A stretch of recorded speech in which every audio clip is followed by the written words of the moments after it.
Pagpanghatag og financial assistance sa apektadong retailers sa rice price ceiling sa Misamis Oriental gisugdan na.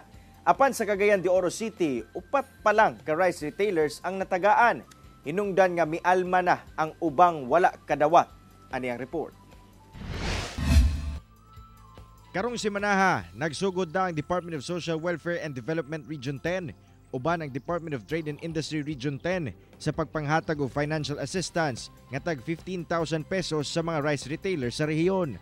Sa ulahing datos, anaa kuno sa 40 ka mga rice retailer ang ilang natagaan sa financial assistance nga naapektuhan sa price cap sa gobyerno sa presyo sa bugas sa tibuok Region 10.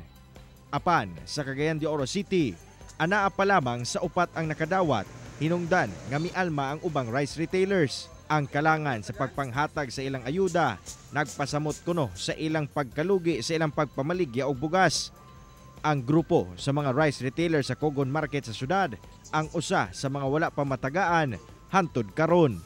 Ang ako lang nga unta kanos amitaman mag-inani magbaligya og 45 nga ang among gakuhaan mahal naman gyud unta. Dili na gid siya pwede pa 45, gani nagpalugi na gani mi. Nya wala pa hinabang. Paabot na kanos ami ana magsigig baligya sa 45.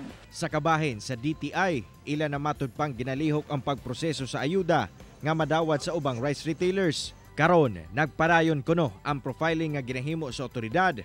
Busa ilang giawhag ang kooperasyon sa mga retailer.